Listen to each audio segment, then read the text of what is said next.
Greetings, people. Yard Reviews, a show where I give you a multicultural perspective on all things film and television. I'm your host, Sadiq. I'm joined by my co-host, Irv. Hello.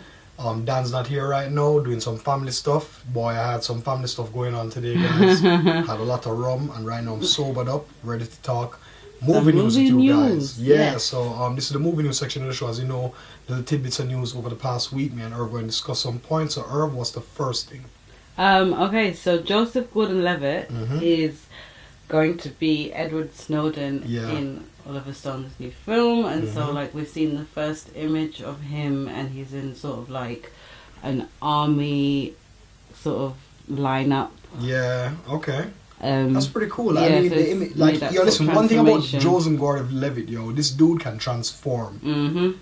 Like, this dude can transform. Even in that show Looper, dude looked like a younger Bruce Willis, like the face and everything. Like, yeah, he had prosthetics and all that stuff on him, but I mean, it was dope. Like, he did what he had to do. You know what I mean? And like, he's a person that goes all in. Like, everything he does, he goes all in. And I think he was one of the best parts, even in the Sin City film. Like, when I saw that his story was one of the best stories out of that film. You know, and I spoke about that on the review. But like, here, anytime he comes on the table as like an actor, he always brings his A game. So he's gonna. I'm really looking forward to this film. Some heavy stuff. So it should be interesting to see him play. It's deep. But I'm just hoping that, you know, as a director, Oliver Stone just doesn't get caught up in the the bias things and make. Just don't mess it up, Oliver Stone. Anyway, basically, yeah. So next order of business. Denzel Washington and Ethan Hawke have been added to the Magnificent Seven remake. Okay. Which is obviously directed by Antoine Fuqua. Yeah, I mean, like reuniting the gods from Oscar-winning movie, Training Day, and like, to be honest with you, like I'm just really looking forward to just not only them on screen together, but Antoine Fuqua directing, and just like what the Magnificent Seven. You gotta have seven. You gotta have five other guys, and it's gonna be some five prime actors. Yeah. You know what I mean? So I don't know who's circling for roles or whatever, but I just hope that they pick some proper action stars or proper guys that can fill that role, and it's gonna be just a bomb action movie. Because trust me, Antoine Fuqua is a man can do action, and like I'm really looking forward to that. So that's A+ for me. So, yep, next order of business. So this is something I had like first thing Monday morning, which totally made my week. Luther has been renewed for season 4 for a 2-episode special.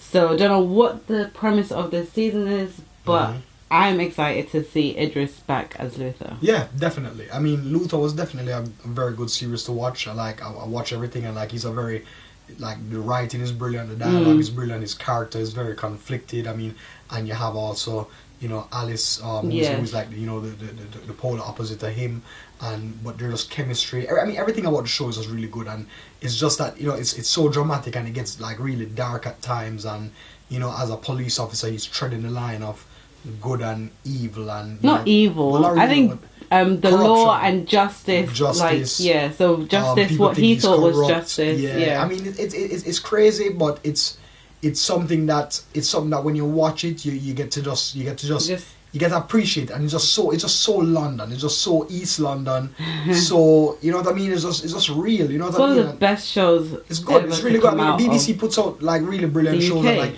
He did really well for this. And he did so well. Like, they're trying to remake and do a US version. I don't know why. Yeah, well, if they do a US version, I did bring him to the States and have him just do the American accent. But it still, it still wouldn't do it for me. I mean, Luther is just Luther, and that's just it.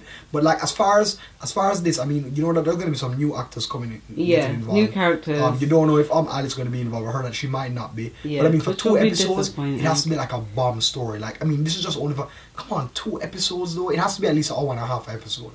You cannot give us 2 hours. Unless it's a prelude to a movie. I mean, I'll accept an hour episode if it's prelude to a movie. If not, then I don't know. I'm just gonna have to. But it has to be a bomb-ass story. That's all I'm saying. It got to be like a bomb story. Like, that story has to be like, you know what I mean? Like, ticking every box. Every box. So you guys better.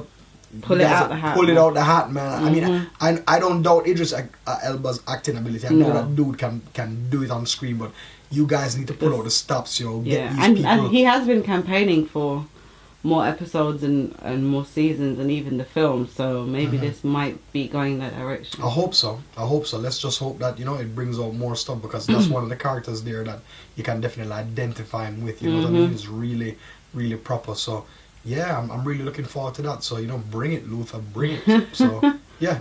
Next some more Idris news. He is in a movie called Beasts of No Nation. Yeah. And it's like an unnamed country in West Africa, and it's about child soldiers, and I think he grows up to be one of the child soldiers. I'm not sure. I think he's training a child soldier. Or he's training something along those lines. Yeah. Anyway, so Netflix have the rights for this, and not only will they be putting it up for stream, but it will also be in cinemas, and now 4 of the biggest US cinema chains have declined to screen the movie because Netflix, well, the rule is that it has to have 90 days from release in cinema for it to be available on a different format, and because Netflix are not following that rule, they've declined to screen it, I'm guessing for monetary purposes. Yeah, well, I mean that and they realize that Netflix is becoming a juggernaut in a lot of things, because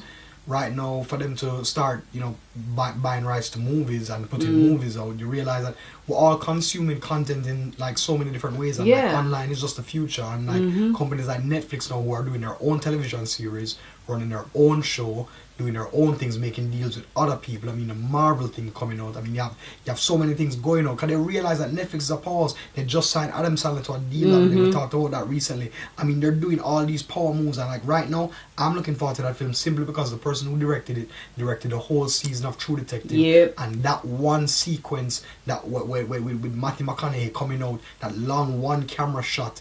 That is legendary. That was at least 4 minutes of a dude trying to get out of the hood with his gun alive, and it was just and I just watch filmmaking at its best. I mean, trust me, you guys not on True Detective, get on True Detective and stop laming up your career, please. Because and just to show what this guy can do. This guy did the whole season. You know what I mean? Literally did the whole season. He did a 10-hour long movie.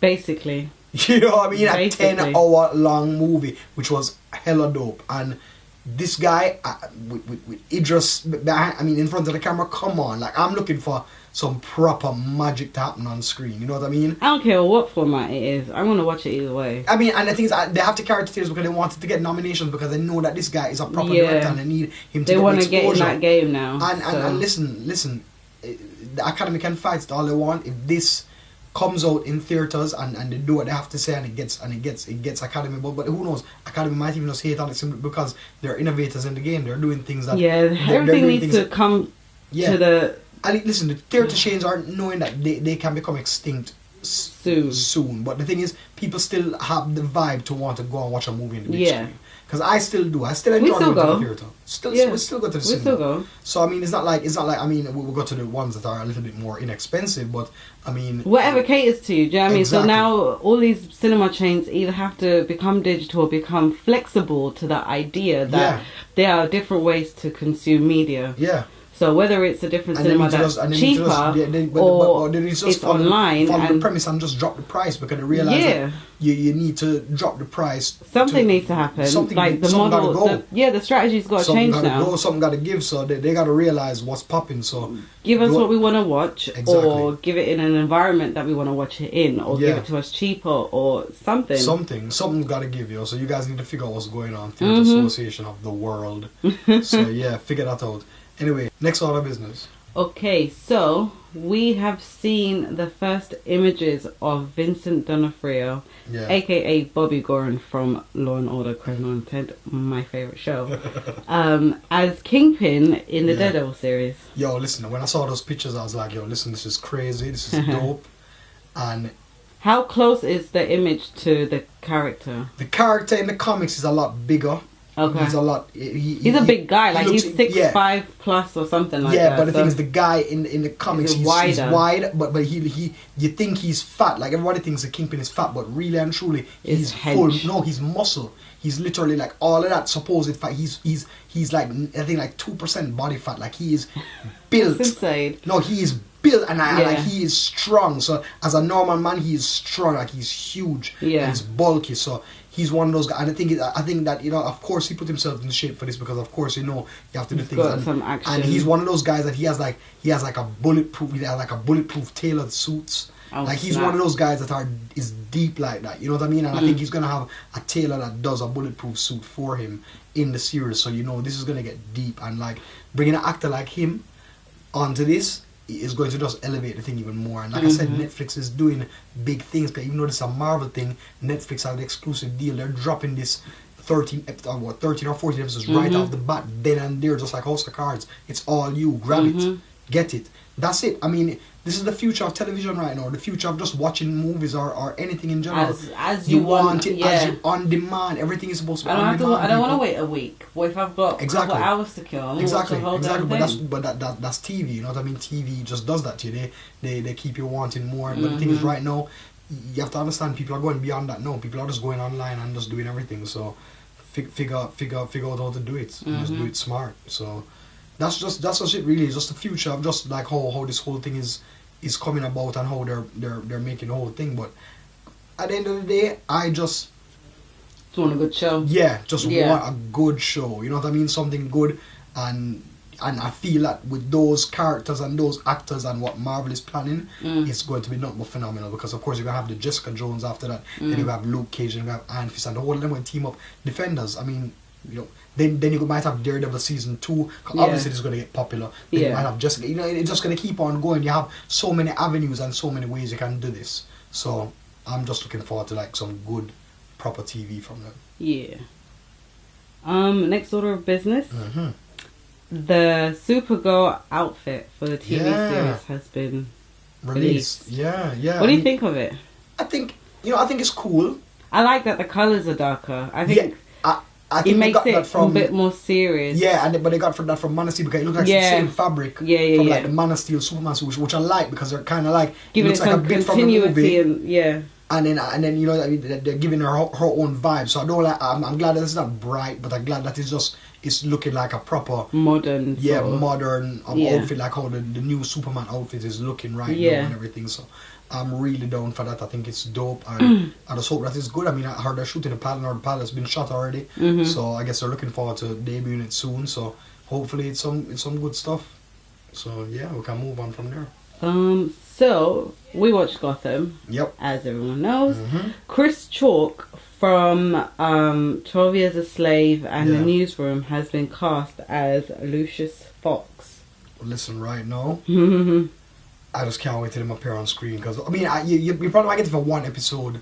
Yeah, so it either might be the last episode of the first season, or he'll be introduced in season 2. But either way, we need some good guys. Yeah, no, we need some good guys. We need more good guys, and and I think that Lucius Fox is going to be the guy that Bruce Wayne probably sees as the most honest person in the firm, and he's going to use him to kind of weed out the bad eggs that are there. You know what I mean? So I think that's probably how that plot line is going to get resolved. Hopefully that's the way they should do it because it's the right way. And yeah, I'm really looking forward to it. I hope that it gets played out the right way. And Gotham, I think Gotham has finally found its footing now because the last episode was probably the best one. Yeah, and I think that it can only get better from here. Yeah, because I think everybody has found their footing right now. Every character kind of like has their place. Yeah, and the relationship between we've got a little bit of history about everyone. Exactly. And like everyone's kind of fleshed out now. It's just all about coming together. All about flowing. So I mean, looking forward to more future stuff from them. So, next topic. So, it's been Fashion Week, and we saw Jared Leto with short bright blonde platinum hair. Yeah. And now people are saying that this could be the kind of way for the Joker character for him to get ready for. Let me tell you, I totally agree. Blonde hair, but the hair is blonde first because you have to bleach it blonde and then dye it green. You have to bleach it green. so that's just that's all I gotta say. Yeah, it's blonde for now, but trust me, when it's filming time, we've been familiar with Heath Ledger's Joker, which had a little bit longer hair. Yep. So there's different versions of Joker. So what I wanted to know from you was what kind of Joker do you think he's going to be? Okay, well, this is okay. First and foremost, this is all speculation. This is just me thinking out loud. And I just want to say that there's no way, in fact, but just this is what I'm hoping for it to be. Or what I think it might be.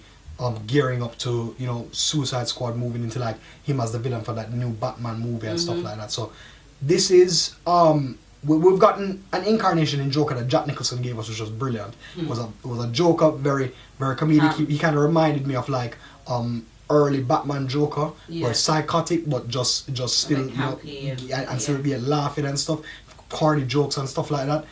But more on a serious level.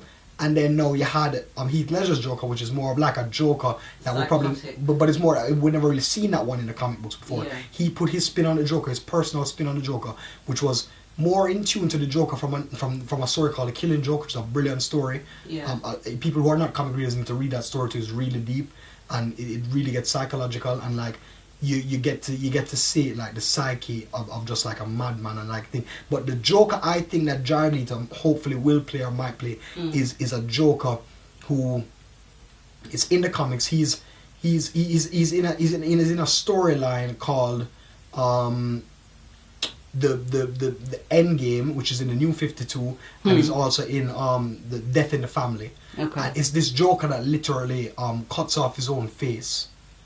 Like he literally cuts off his own face, like his own face, and he rips it off and he starts wearing his face, clips it like on with staples. What the heck? He's like, and he drives Batman to like the brink of insanity. In like, but the thing is, this I mean, it might not be that Joker. What I think it might be, it's going to be a blend of comedy and a blend of just psychoticness, just madness. It's like he's going to be. They said he's majestic, and a beautiful disaster. Yeah, so it's going to be like a smooth version to Heath Ledger's chaotic like a more Joker. Polished version, very polished.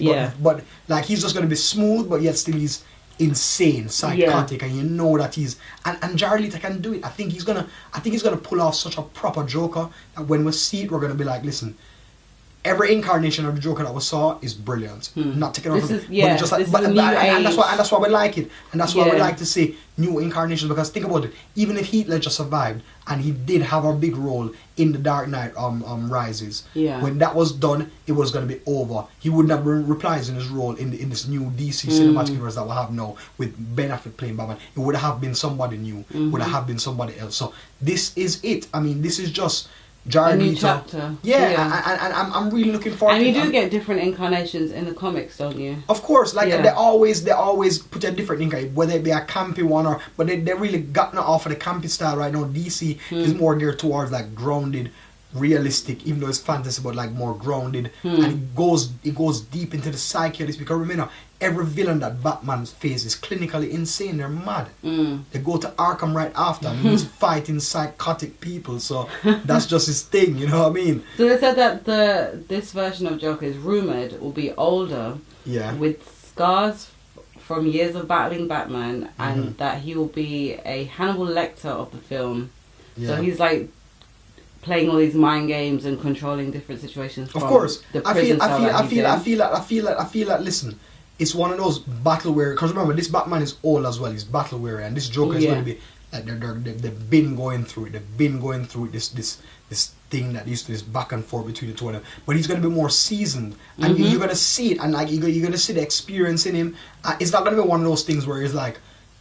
We already knew the Joker. It's not like you're reintroducing the Joker. It's like you're basically saying that, this is the Joker that you knew from a long time, but this is him like in film on screen now. This is the Joker that you all guys know and love, and this is the Joker that we're giving on screen now. But it's gonna be just. I think he's just gonna do a good job. I think so. So I mean, I just think that he's gonna nail it, and looking forward to that. I'm looking forward to just the whole beginning of the DC cinematic universe. I know it's gonna be some big stuff. So yeah, that's about it. So guys, listen. Thank you so much. Do remember to subscribe to the show, youtube.com/YardaReviews. Also remember to email us at yardy.reviews@gmail.com, as well as follow us on Twitter at YardaReviews. Also remember to log on to Irv's WordPress, big picture, small screen.wordpress.com. All of the reviews, all of our articles on there, so check that out. Anyway, me and Irv signing out. Big up yourself.